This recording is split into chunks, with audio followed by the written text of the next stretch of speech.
Hello hello hello. बोलो भारत माता की जय जवान, जय जवान। આ બાજુથી અવાજ હારો છે। સરપંચ ને બધા એવું કહેતા હતા કે દેકારો ઓછો કરો, પણ આ ભાજપની સામે દેકારો કરવો પડે એમ જ છે, તો જ ભેગું થાય એમ છે, વગર દેકારે ભેગું થાય એમ નથી। એ છોકરાઓને ખબર છે કે આની સામે દેકારો કરશું તો જ ફાવશું। એટલે માખિયાણા ગામની અંદર ઉપસ્થિત મંચસ્થ તમામ મહાનુભાવો, તમામ લોકોના આમ તો રાજુભાઈએ નામ લઈ લીધા છે એટલે બધાના નામ લેવા માટે સમય એટલા માટે નહીં બગાડું, કારણ કે ઘણો લાંબો ટાઈમ થઈ ગયો છે। પણ બંને મારા જેલના સાથીઓ રાજુભાઈ બોરખતરિયા, ભાઈ પિયુષભાઈ પરમાર અને આ વિસ્તારમાં જુનાગઢની અંદર જે કાયમી માટે એક મહિલા હોવા છતાં પણ લડાયક ભૂમિકાની અંદર લડાઈ લડતા એવા રેશમાબેન પટેલ, અમારે પાર્ટીના તમામ મહાનુભાવો, તમામ પદાધિકારીઓ, અને આજે વિશેષ જેમનું સન્માન કરવું પડે એવા આ ગામના તમારા માજી સરપંચ રમેશભાઈ ગજેરા અને એમના ધર્મપત્ની બંને એક વિશાળ સંખ્યા સાથે તમે બધા જ્યારે આમ આદમી પાર્ટી જોઈન્ટ કરવા જઈ રહ્યા છો ત્યારે હું આમ આદમી પાર્ટી વતી તમને બધાને આવકારું છું। અને આ માજી માજી શબ્દ મને હવે બહુ મજા નથી આવતો, હવે માજીમાંથી રાજી કરી દેવાના છે, એ ફાઇનલ વાત છે, એ જૂનો શબ્દ થયો હવે। ત્યારે હું રમેશભાઈ આપને પાર્ટી વતી આવકારું છું અને આપણે બધા સાથે મળી અને આવનારા દિવસોમાં ગુજરાતની જનતા માટે કંઈક સારું કરીએ એ માટે પ્રયત્નો ચોક્કસથી કરતા રહીશું। પણ ખુશીની વાત એ છે કે ભાજપમાં 25 વર્ષ રહ્યા પછી એમણે સ્વીકારી લીધું કે અહીંયા કંઈ સારું કામ નથી થયું અને ભાજપમાંથી આમ આદમી પાર્ટી જોઈન્ટ કરી રહ્યા છે। ગુજરાતમાં સારા સમાચાર છે, મારું માનવું છે, કારણ કે રમેશભાઈ થોડાક દિવસોથી ચર્ચા ગુજરાતમાં ચાલુ થઈ છે કે આમ આદમી પાર્ટી તૂટી રહી છે, અમુક લોકોએ આમ આદમી પાર્ટીનો સાથ છોડ્યો, તો ગુજરાતમાં ચર્ચાઓએ વેગ પકડ્યો છે ન્યૂઝની અંદર કે આમ આદમી પાર્ટી તૂટી રહી છે, આમ આદમી પાર્ટીમાંથી અમુક લોકો છોડી રહ્યા છે। આજે જુનાગઢની અંદર રમેશભાઈ ગજેરાએ ભાજપમાંથી આમ આદમી પાર્ટીનો ખેસ પહેરીને આખા ગુજરાતને સંદેશ આપ્યો છે કે આમ આદમી પાર્ટી તૂટી નથી રહી, તૈયાર થઈ રહી છે, મજબૂત બની રહી છે, તૂટી નથી રહી। ભાજપ વાળા એક રાજીનામું અપાવી ગયા તો સામે ભાજપમાંથી રમેશભાઈ ગજેરા આવીને જગ્યા પૂરી દીધી। એક જ રાશિ, રાશિમાં ફેરફાર નહીં, એક જ રાશિ।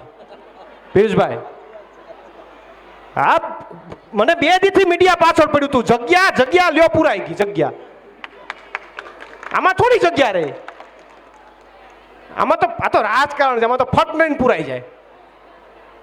એટલે હું રમેશભાઈને આવકારું છું પાર્ટીની અંદર અને ભાજપના હજી પણ બેઠેલા તમામ લોકોને હું કહું છું, જેટલા પણ નિષ્ઠાવાન લોકો એ છે એમને કહું છું કે હજી આવી જાઓ, આપણે બધા સાથે મળીને ગુજરાતના ખેડૂતો માટે પરિવર્તન તરફ આગળ વધીએ।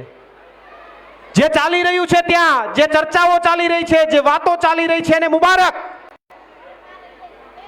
પણ રમેશભાઈ ગજેરા જેવા લોકો પણ હજી ઘણા બધા ભાજપમાં બેઠા છે ને અહીંયાથી આમંત્રણ નિમંત્રણ પાઠવું છે કે અહીંયા અમારી ટ્રેન ઊભી છે, આવી જાઓ, પછી આપણે ટ્રેનને સ્પીડ પકડાવી દઈએ। મને મીડિયાવાળા પૂછતા હતા કે હવે શું થાય, હવે શું થાય, મેં એને એવું કીધું રમેશભાઈ કે બસ ઉપડી હોય, ટ્રેન ઉપડી હોય તો થોડીક સ્પીડ પકડે તો ઘણા લોકોને ચક્કર આવે, તો એ એમ કહે કે અમારે ઉતરી જવું છે, તો હવે વર્ષોથી આપણા ભેગા હોય તો કંઈ એમને તો ન કહેવાય કે ચાલુ ટ્રેને ઉતરી જાઓ, આપણે બસ ટ્રેન રોકવી પડે, ભાઈ ઉતરી જાઓ, કાંઈ વાંધો નહીં, ઉતરે તો પછી બીજા 2-5 લોકો ત્યાં સારા માણસો ઊભા હોય તો એને આપણે કહીએ કે આવી જાઓ, તો એમ રમેશભાઈ આજે આવી ગયા। હવે રમેશભાઈ આવી ગયા છે તો હવે ટ્રેનને પાછું અમે સ્ટાર્ટ કરી દેશું ને, ટ્રેન ગાંધીનગર પહોંચવાની છે, એ ફાઇનલ છે, એ રોકાવાની નથી। કોઈને ઉતરવું હશે તો ઘડીક રોકીને ઉતારી દેવું, બીજા 5 સારા માણસોને ચડાવી દેવું, બાકી ટ્રેન પહોંચવાની છે ગાંધીનગર, એ ફાઇનલ વાત છે। એક મીડિયાવાળાએ મને પ્રશ્ન કર્યો કે તમે ટ્રેન ગાંધીનગર પહોંચાડશો તો આ કોંગ્રેસ વાળા જાહે ક્યાં? મેં કીધું એ 2 વ્હીલ લઈને ભલે આવતા, અમારી ના નથી, 2 વ્હીલ લઈને આવો ગાંધીનગર વિધાનસભામાં, અમને કાંઈ વાંધો નથી, પણ અમે તો ટ્રેન લઈને જવાના છે ગાંધીનગર, એ ફાઇનલ વાત છે, એમાં કોઈ બેમત નથી। પણ આજે મને રાજીપો છે કે ગુજરાતની અંદર જે એક નબળો મેસેજ ચાલતો હતો એની અંદર કોઈ પ્રાણ પૂર્યા હોય તો એ મારી જુનાગઢની ધરતીએ પ્રાણ પૂર્યા છે, એનો મને રાજીપો છે સાહેબ. એક થોડીક વચ્ચે મજાકની વાત લઈ લઉં. અહીંયા બધા ઓલા ઊભા હતા તો તમે અહીંયાથી ક્યારના બધા માઇકમાં મહેનત કરતા હતા કે ભાઈ બેહી જાઓ બેહી જાઓ બેહી જાઓ. એટલે મેં ઓલા ભાઈને બોલાવીને કીધું કે બેહાડોમાં. એક અનુભવ થયો છે મને કડવો, એમ તમને કારણ કહું. બોટાદ હળદરની અંદર આ રીતે ઘણા બધા લોકો છેવાડે ઊભા હતા. અમે વળી બેહાડ્યા કે બેહી જાઓ બેહી જાઓ બેહી જાઓ. તો એ બિચારા બેઠા હતા તો સીધા અમારા ભેગા જેલમાં આવી ગયા. જેલમાં આવીને એને એમ કીધું પ્રવીણભાઈ બેહાડા નો હોત ને અમે શેડે ઊભા હોત તો ભાગતા તો ફાવે. આ ધર્મ કરતા ધાર પાડી તમે કે આમાં તો ભાગે એ ભાઈલો હોય કે છેલ્લે ઊભા હોત તો ભાગી જાય. એટલે મને એવું થયું ખાલી ભૂલ થઈ ગઈ, હવે કોઈને બેહવાનું કેવું જ નથી, ઊભા રહ્યો.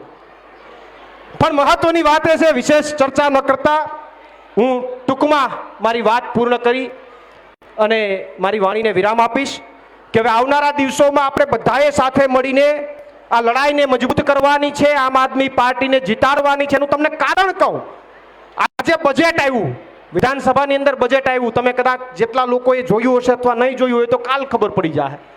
બજેટની અંદર એક એવી વાત આવી કે ગુજરાતના દરેક વ્યક્તિની માથાદીઠ આવક 3 લાખ રૂપિયા છે. મારે તમને પૂછવું છે, તમારા પરિવારમાં 5 કે 7 સભ્ય હોય તો એક વ્યક્તિની આવક માથાદીઠ 3 લાખ, 5 સભ્ય હોય તો 15 લાખ. વર્ષે 15 લાખની માથાદીઠ આવક તમારા ઘરની છે? 15, એ તો જેટલા સભ્ય એટલું વધે હો, પાછું 15 ન હોય, 7 સભ્ય હોય તો 21 થાય.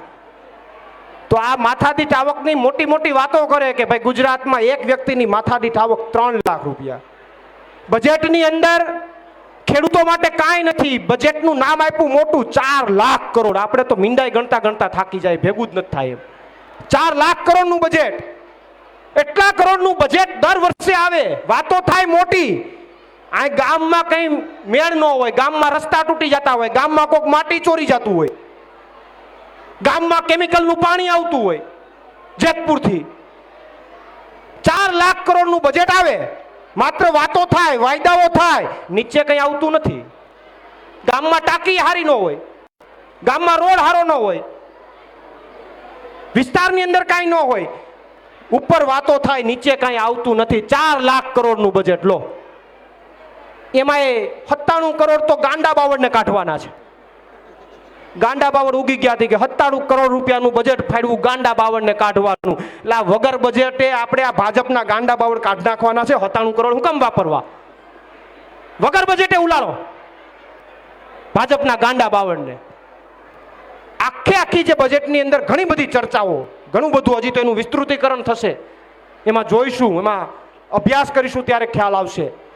પણ મોટા ભાગનું બજેટ જે છે એ ફાળવી દે પણ વપરાતું નથી, અને વપરાઈ જાય તો એ આપણા સુધી આવતું નથી, નેતાઓના ખીચામાં જતું રહે છે. ત્યારે આપણે બધાએ સાથે મળી અને ગુજરાતની અંદર એક લડાઈ લડવાની છે, ગુજરાતને મજબૂત બનાવવાનું છે. અને આવનારા સમયની અંદર અહીંયા આમ આદમી પાર્ટીના જે કોઈ પણ વ્યક્તિને આમ આદમી પાર્ટી સિલેક્ટ કરે એને ખોબલે ધોબલે મત આપીને શરૂઆત અત્યારે જ કરી દેવાની છે તાલુકા જિલ્લામાંથી. વિધાનસભાની તો પછી વાત કરશું. તાલુકા ને જિલ્લાની અંદર અત્યારથી જ શરૂઆત કરવાની છે, વિસાવદરવાળી કરવાની છે. અને એ કરશો ને, હું તમને એ વાત કહી દઉં, 108 દિવસની જેલ ખેડૂતો માટે હું કાપીને આવ્યો. આ મારી બીજી સભા છે જાહેર. જેલમાંથી આવ્યો પછી આ બીજી સભા છે. 108 દિવસની જેલમાં કેવી મજા આવી, હું થયું, એ હવે સમય વધારે વહી ગયો છે એટલે ચર્ચા કરવાનો વિષય નથી. બાકી તમને મજા આવે, તમારે 108 દી કાપવા ન જવા પડે, એમને ખબર પડી જાત કે જેલમાં હું માથાકૂટ છે. પણ હવે સમય વધી ગયો છે એટલે વિશેષ ચર્ચા નથી કરતો.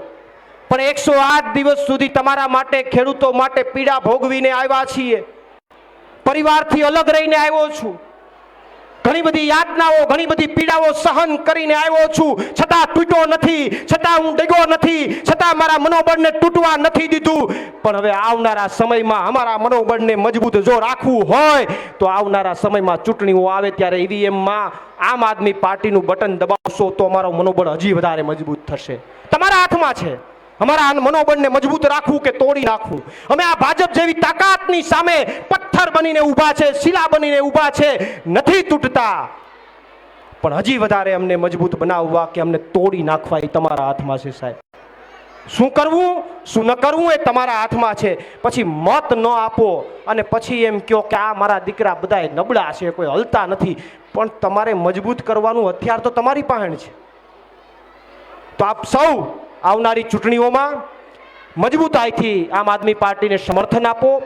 ફરીથી માનનીય રમેશભાઈ ગજેરા, એમના ધર્મપત્ની, એમની સાથે આવેલી તમામ ટીમને હું બંને હાથ ખુલ્લા રાખીને આમ આદમી પાર્ટીમાં આવકારું છું. અને આવનારા સમયમાં આપણે સાથે મળી અને આ વિસ્તારની અંદર આમ આદમી પાર્ટીને વધારે મજબૂત બનાવીશું. એટલી જ અપેક્ષા સાથે મારી વાણીને વિરામ આપું છું. બોલો ભારત માતા કી જય. જવાન જય જવાન.